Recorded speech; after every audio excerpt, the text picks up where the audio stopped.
Hey everyone. तो कैसे हो आप सब। तो ये हमारी सेकंड क्लास है जो जनरल इंग्लिश की क्लास है पीपीएससी एईडीओ के लिए main.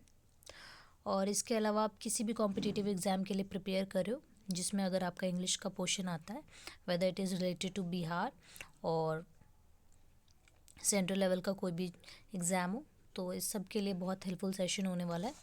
So let's start the video. तो पहला क्वेश्चन देखो क्या है। Identify the segment in the sentence which contains the grammatical error.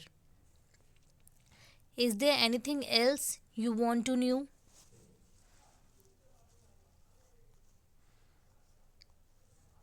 बताओ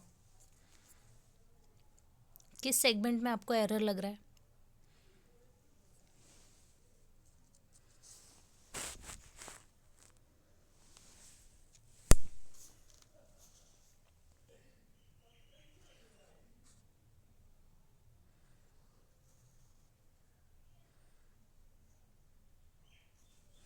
देखो, is there anything else you want to new नहीं होगा, यू वांट टू नो होगा। ठीक है, is there anything else you want to know. ठीक है, क्योंकि ये जो प्रेपोजिशन है ना टू, इसके बाद जो वर्ब है ना हमारा, ये वर्ब इसकी फर्स्ट फॉर्म आती है। ठीक है ना। तो टू न्यू की जगह क्या हो जाएगा, टू नो। ठीक है, तो एरर किस पार्ट में, इसमें। Next, select the most appropriate word for the given group of words. A large bound bundle of paper, hay और कॉटन।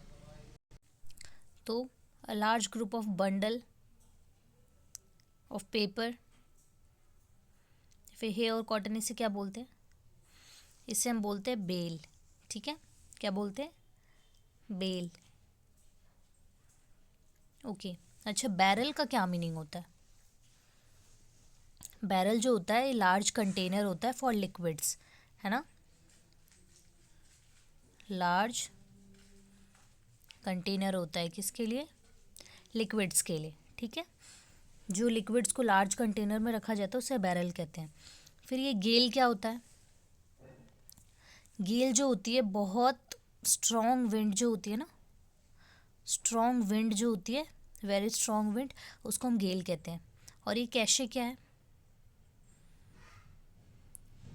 अरे हमने पढ़ा है ना कैशे मेमोरी, फ़ोन में पढ़ते हैं ना cache memory, computer related word है। तो कैशे का मतलब होता है collection of items of same type stored in a hidden place. ठीक है, कोई छुपी हुई जगह पे एक टाइप के आइटम को स्टोर करके रखना। ठीक है, next, select the most appropriate option to fill in the blanks. We don't know how the accident happened, we are dash in the dark. Thoroughly, completely, accurately या अप्रोप्रिएटली।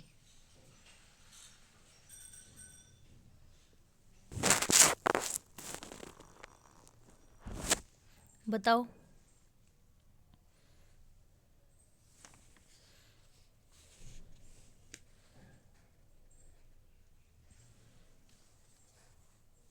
क्या होगा यहाँ, completely. We don't know how the accident happened, we are completely in the dark. ठीक है, हम पूरी तरह से अंधेरे में हैं। ओके,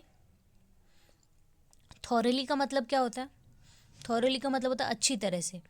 एक्यूरेटली का मतलब सही रूप से, और अप्रोप्रिएटली का मतलब क्या होता है, उचित रूप से। ठीक है, तो यहाँ क्या होगा, कंप्लीटली मतलब पूरी तरह से। Next, identify the segment in the sentence which contains grammatical error. I breathed a sigh of relief about my narrow escape. इसका बताओ क्या होगा।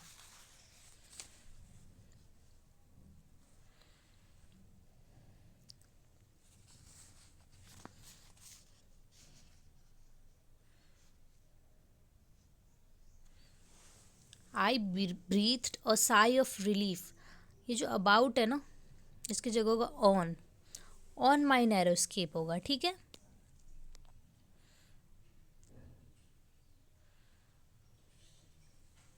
ठीक है, तो पार्ट 2 में एरर है।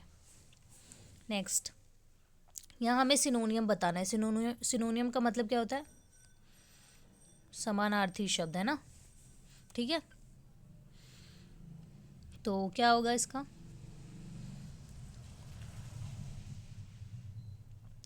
प्रॉमिसिंग। प्रॉमिसिंग का सिनोनियम क्या होगा भाई?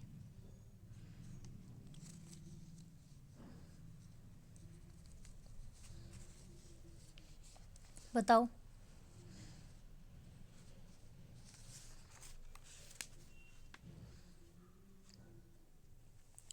प्रॉमिसिंग का मतलब क्या होता है? भरोसा देने वाला, है ना, भरोसा देने वाला, ठीक है, होनहार, ठीक है। तो इसका सिनोनियम क्या होगा? कॉम्प्रोमाइजिंग, होपलेस, ब्राइट या वर्थलेस? क्या होगा इसका? होगा bright. Next, select the most appropriate word for the given group of words. Instrument used for coding and decoding message. कौन सा इंस्ट्रूमेंट यूज होता है मैसेज को कोड और डिकोड करने के लिए?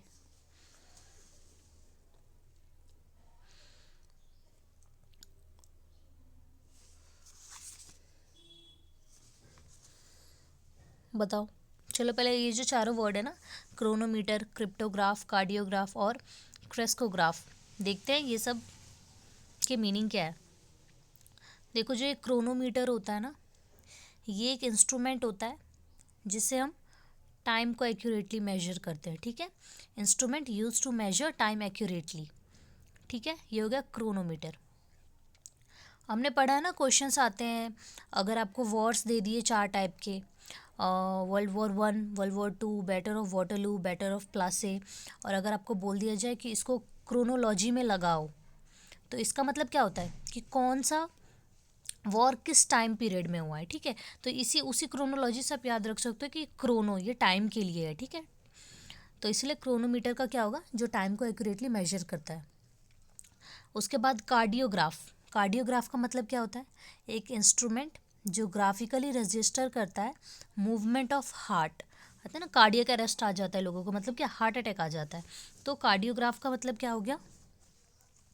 जो हमारे हार्ट के मूवमेंट को रजिस्टर करे ग्राफिकली, है ना।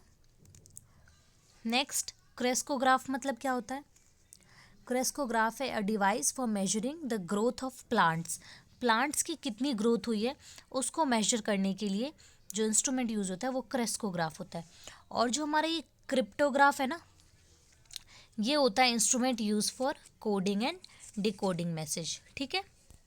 नेक्स्ट क्वेश्चन, ठीक है। तो यहाँ पे हमें सिनोनियम बताना है, ठीक है। तो टायरसम का सिनोनियम क्या होगा? बताओ। टायरसम,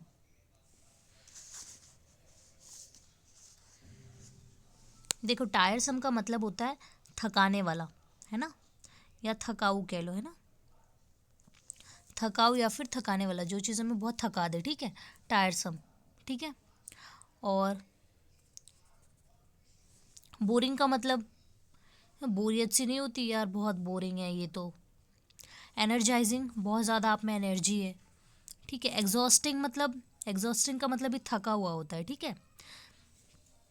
और डल का मतलब तो एकदम ही मरियल सा, है ना। तो इसका क्या होगा? टायरसम का सिनोनियम बताना है, तो टायरसम का सिनोनियम क्या हो जाएगा?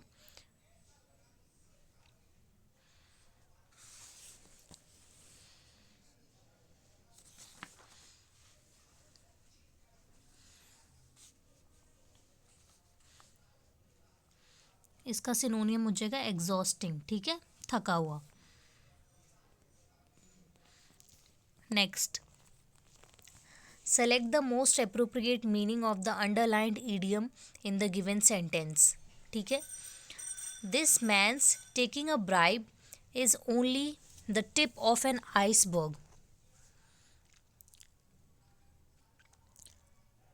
इस आदमी का ब्राइब लेना, घूस लेना, is only the tip of an iceberg.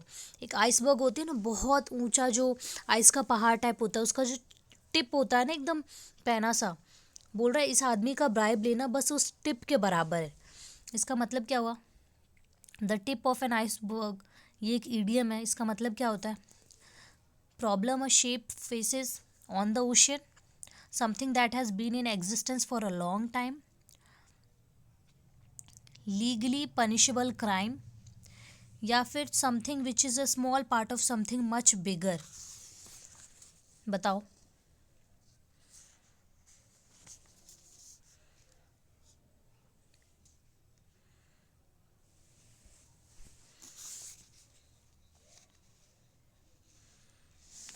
ये क्या होगा? Something which is a small part of something much bigger. ठीक है, next, select the most appropriate option to fill in the blanks. While I was walking along the beach, I heard a dash voice. Customary voice, familiar, routine या similar? क्या होगा इसका?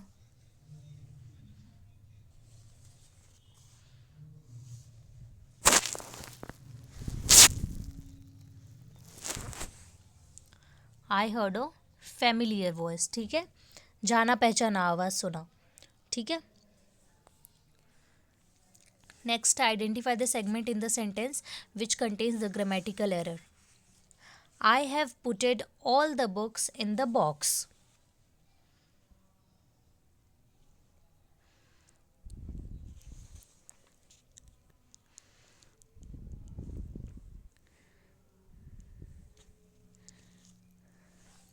ये putted है ना, यही गलती। I have put all the books in the box. ठीक है, तो ऑप्शन थर्ड हो जाएगा।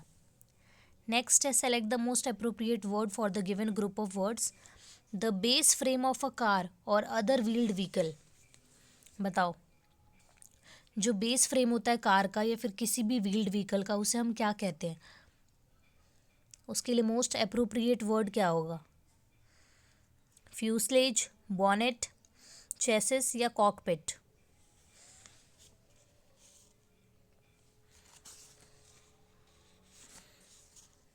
देखो, इन वर्ड के मीनिंग देखते हैं पहले, है ना। फ्यूसलेज का मतलब क्या होता है? जो प्लेन होता है ना हमारा, प्लेन का जो मेन पार्ट होता है, मेन पार्ट जो प्लेन का होता है उसको हम क्या बोलते हैं? फ्यूसलेज। ठीक है, और फिर बॉनेट क्या होता है? जो कार होता है ना, कार, उसका जो फ्रंट पार्ट होता है, ठीक है, जो फ्रंट पार्ट होता है कार का, जो इंजन को कवर करके रखता है, उसे हम बॉनेट कहते हैं ना। फिर कॉकपिट किसे कहते हैं? कॉकपिट आपने सुना होगा ना, पायलट्स कॉकपिट में बैठे हुए हैं। तो the part of plane where the pilot sits, उसे क्या बोलते हैं हम? कॉकपिट, है ना। और ये चेसिस क्या है? यही होता है the base frame of a car और अदर व्हील्ड व्हीकल। ठीक है, next question, select the most appropriate option to fill in the blanks. We arrived at the station dash when the train came in.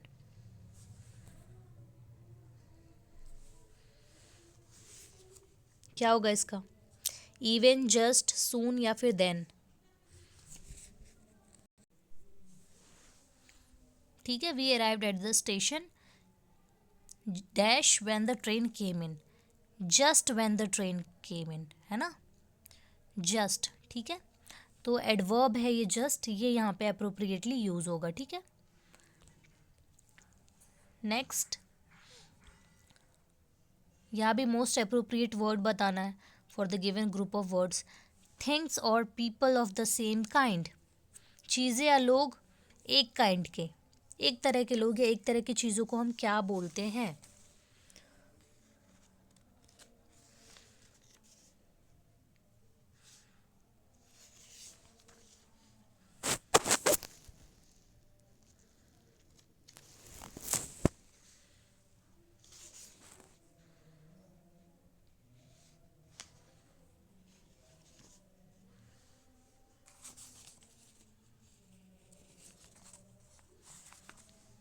Homogeneous सुना है? Homogeneous का मतलब ही होता है same kind.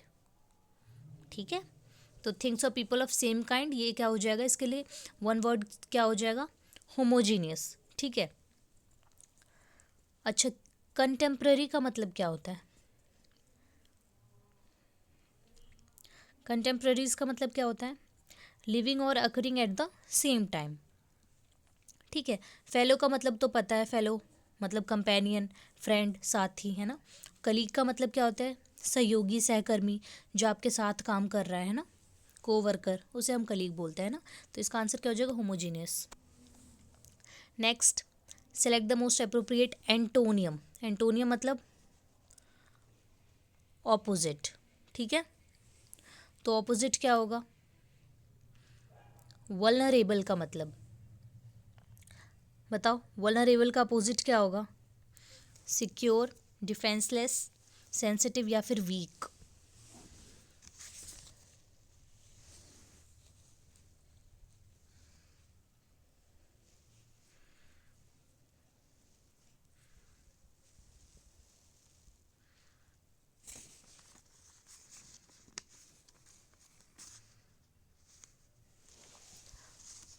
देखो, वल्नरेबल का मतलब होता है असुरक्षित।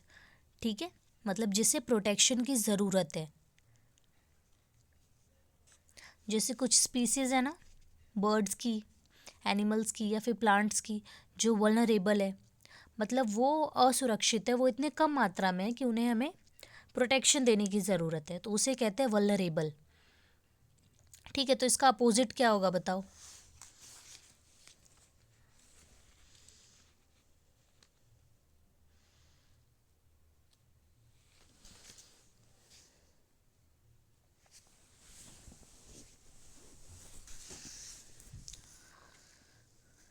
इसका अपोजिट होगा डिफेंसलेस। ठीक है,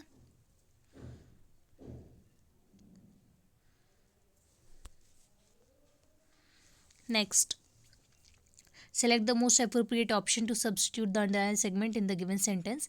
If there is no need to substitute it, select no substitution. He came down from his horse. वह अपने घोड़े से नीचे उतरा।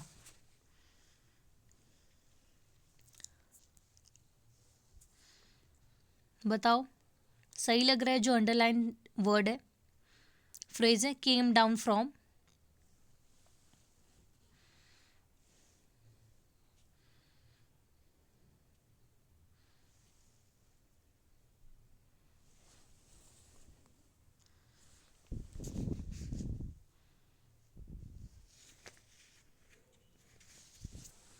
ये जो केम डाउन फ्रॉम है, इसकी जगह क्या होगा? यहाँ इसकी जगह होगा गॉट ऑफ। गॉट ऑफ क्यों होगा?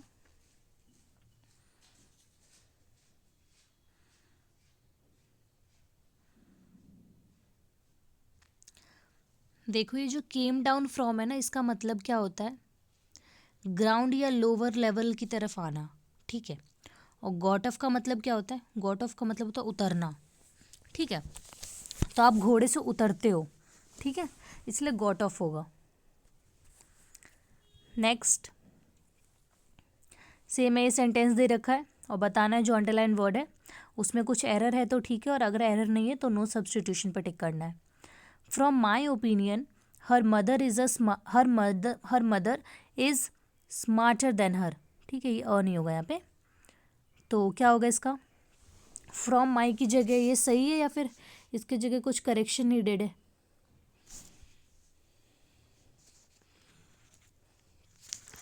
From my opinion her mother is smarter than her. बताओ,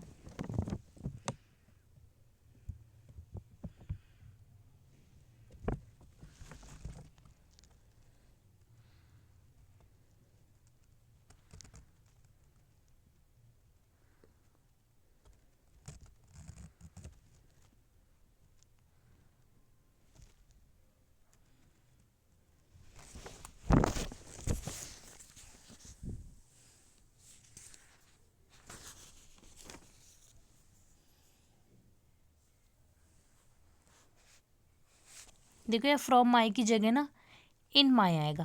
क्यों आएगा? In my opinion her mother is smarter than हर।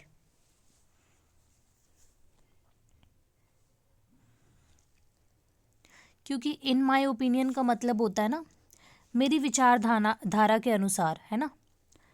और फ्रॉम माई ओपिनियन, मेरी तरफ से, मेरे साइड से उसकी मम्मी ज़्यादा स्ट्रोंगर है, ठीक है, स्मार्टर है।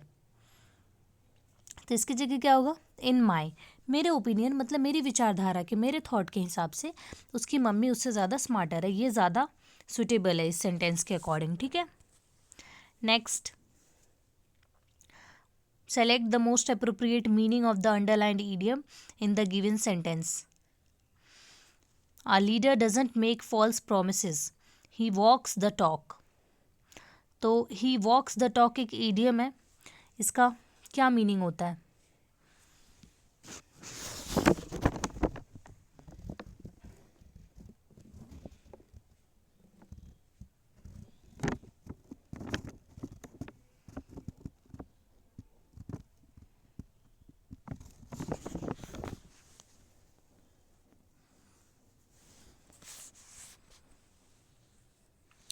देखो, वॉक्स द टॉक्स का मतलब क्या होता है? वॉक द टॉक, इसका मतलब होता है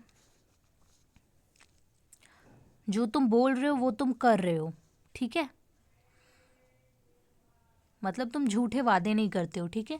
जो आप बोलते हो आप वो करते हो, तो उसका मतलब होता है ही वॉक्स द टॉक, है ना। तो इसका मीनिंग क्या होगा? To talk while walking, to make empty promises, take a long walk, या फिर to do what one says. तो इसका क्या होगा? टू डू वट वन से, जो जो बोलता है वो करता भी है, ठीक है। नेक्स्ट,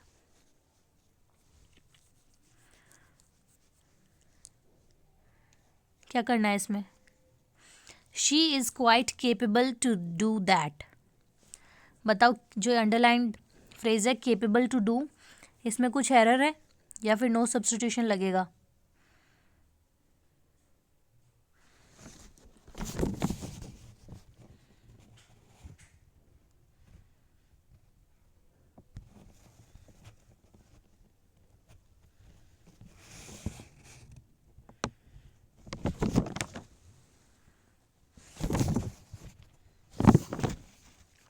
तो केपेबल टू डू नहीं होगा, इसके जगह होगा she is quite capable of, ठीक है, केपेबल ऑफ डूइंग दैट, है ना।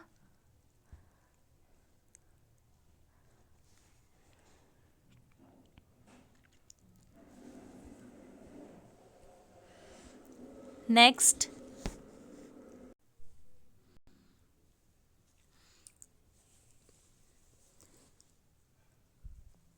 बताओ क्या इसका होगा? क्या होगा? How are you getting on with your work, ठीक है। गोइंग ऑन की जगह क्या होगा? Getting on.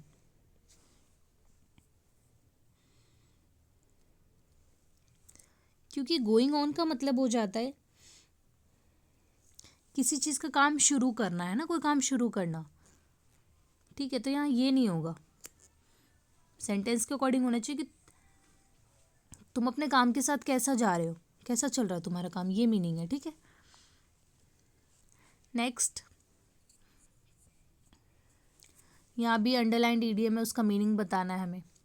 It was getting dark and I was hoping against hope that I would get a lift to go home.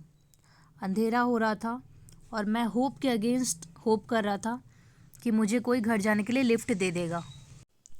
देखो, hopping against hope का मतलब होता है आप एक ऐसी सिचुएशन में हो जहाँ आप होपलेस हो, आपको पता है कि भाई अब तो कुछ होने से रहा, लेकिन आप फिर भी होप करते हो कि शायद कुछ हो जाए। जैसे हो सकता है कि इस बंदे को गाड़ी, पता है इसे कि इतनी रात हो गई कि अब गाड़ी मिलने से रही, बट फिर भी ये एक होप कर रहा है कि कोई गाड़ी मिल जाए और इसे लिफ्ट दे दे। तो इसका मीनिंग क्या होगा? Becoming totally hopeless, to have faith, hoping in a hopeless situation, या फिर not bother about the outcome. इसका क्या होगा? टू हैव फेथ, कि सिचुएशन कितनी भी वर्थलेस है, आपको फेथ है। Next, select most appropriate word for the given group of words. Small group of people having control of a country. Oligarchy, plutocracy, aristocracy, या फिर थियोक्रेसी, क्या होगा?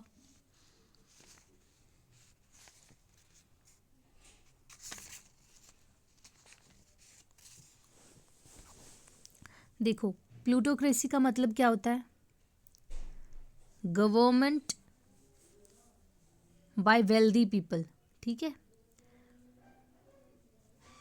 बहुत अमीर लोग जो हैं, वेल्दी पीपल अगर सरकार चला रहे हैं तो उसे हम प्लूटोक्रेसी बोलते हैं। एरिस्टोक्रेसी क्या होता है? Rule of the best born, ठीक है, कि अपने ही कुल में जो सबसे सही उम्मीदवार है अपनी ही फैमिली का, उसको बना रहे, तो वो एरिस्टोक्रेसी कहलाता है, ठीक है। थियोक्रेसी क्या होता है? रूल ऑफ प्रीस्ट, ठीक है, धर्मतंत्र बोलते हैं इसको, पंडितों का राज, प्रीस्ट का राज, ठीक है, ये होता है थियोक्रेसी। ओलिगैर्की क्या होता है? ओलिगैर्की का मीनिंग होता है ये, small group of people having control of a country, ठीक है। He spoke slowly in order to make him clear. देखो यहाँ मेक हिम क्लियर नहीं होगा, यहाँ होगा मेकिंग हिम क्लियर, ठीक है, तो एरर है थर्ड पार्ट में। नेक्स्ट, सिनोनियम बताना है मंडेन का। मंडेन का मतलब क्या होता है? मंडेन का मतलब होता है अनइम्पॉर्टेंट, है ना, अनइम्पॉर्टेंट, रुचि ना होना, उत्साह ना होना, ठीक है। तो इसका सिनोनियम क्या होगा? अनकॉमन, कॉमन प्लेस, एक्सक्लूसिव या एग्जाम्पलरी।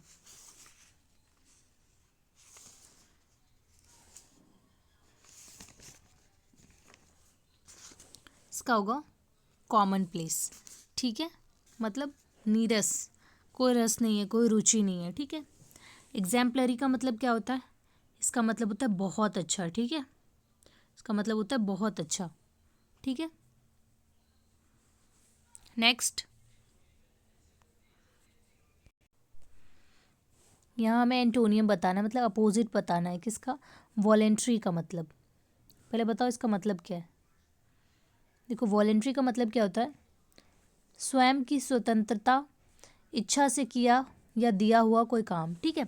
बोलते हैं ना कि जैसे बीज साफ करने के लिए एक वॉलेंट्री ग्रुप बना लिया उन्होंने, कि जो जो इच्छुक हैं, कोई उन्हें फोर्स नहीं करा कि जाके बीज साफ करो, है ना, अपनी इच्छा से वो चाह रहे हैं, उन्होंने एक ग्रुप बनाया और उन्होंने जाके बीज साफ कर दिया, तो वो हो गया अपना वॉलेंट्री एक्शन, कि अपनी स्वतंत्रता से वो कोई काम कर रहे हैं, ठीक है, उन पे कोई बाउंड नहीं है कि उन्हें करना ही है, ठीक है।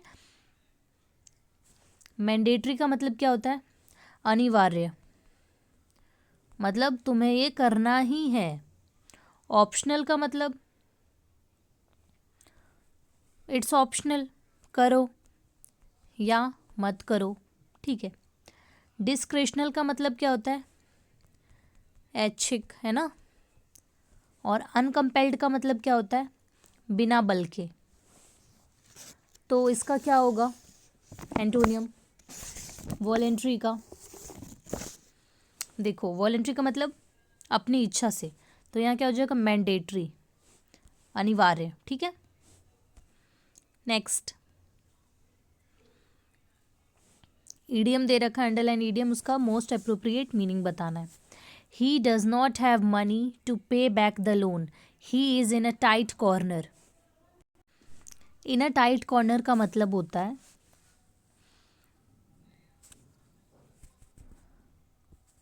बहुत ही बुरी अवस्था में, ठीक है। तो इसका मीनिंग क्या होगा? Hiding in the house, in the prison, being bankrupt, या इन अ डिफिकल्ट सिचुएशन। इसका होगा इन अ डिफिकल्ट सिचुएशन, ठीक है। नेक्स्ट, ये underline, if there is no need to substitute select no, ठीक है। ये वर्ड सेंटेंस दे रखा है, इसमें जो अंडरलाइंड फ्रेज है, her room's window was left open, तो ये जो हर रूम्स विंडो है, यहाँ पे किसी करेक्शन की ज़रूरत है तो बताओ, और नहीं है तो नो सब्स्टिट्यूशन पे टिक कर दो।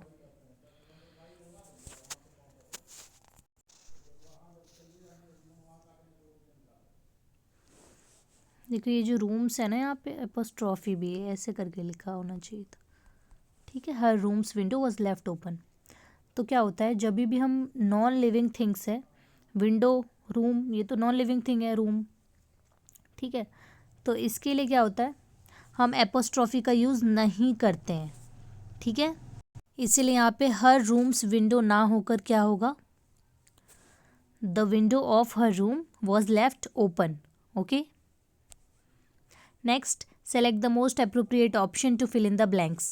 Meeting my school friend at my cousin's house was a dash coincidence. Remarkable, remote, fresh या reasonable. Remarkable का मतलब क्या होता है? इसका मतलब होता है अद्भुत. ठीक है. तो meeting my school friend at my cousin's house was a remarkable coincidence. ठीक है, एक बहुत ही अद्भुत कोइंसिडेंस था. ठीक है. रिमोट का मतलब क्या होता है, हमने पढ़ा work from home, remote jobs. ठीक है. फ्रेश का मतलब तो पता है आपको, ताज़ा. ठीक है. नेक्स्ट, यहाँ भी अंडरलाइंड ईडियम दे रखा है हमें, हॉर्स इज माउथ, और इसका मीनिंग बताना है. This is not a rumour, I heard it straight from the horse's mouth. ठीक है. ये एक र्यूमर नहीं है, मैंने सीधा घोड़े के मुंह से सुना है इसे. ये मीनिंग होगा इसका.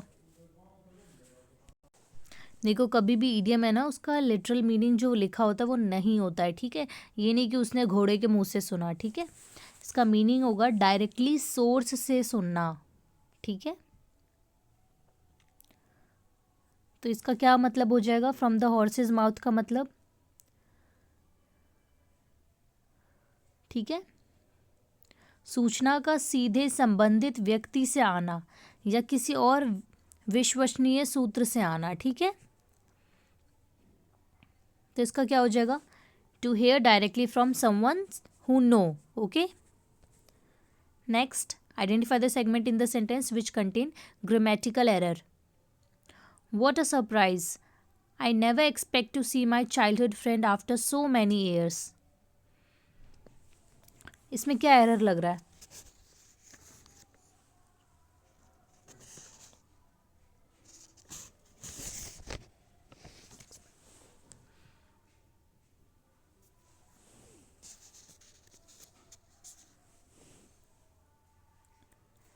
देखो यहाँ, what a surprise, I never expect to see my childhood friend after so many years. इसका मतलब क्या हुआ, इतने सालों बाद उसने एक्सपेक्ट नहीं किया था कि वो अपने चाइल्डहुड फ्रेंड को देखेगा. तो एक्सपेक्ट नहीं, मैंने एक्सपेक्ट नहीं किया, ये नहीं है. आई नेवर एक्सपेक्टेड, मैंने कभी एक्सपेक्ट नहीं किया था. ठीक है. ये नहीं है कि मैं कभी एक्सपेक्ट नहीं कर रही हूँ कि मैं अपने चाइल्डहुड फ्रेंड से मिलूँगी बहुत साल बाद. मैंने कभी एक्सपेक्ट नहीं किया था. ठीक है. तो इसमें एरर कहाँ है, आई नेवर एक्सपेक्ट. यहाँ क्या होगा, I never expected to see my childhood friend after so many years. Okay.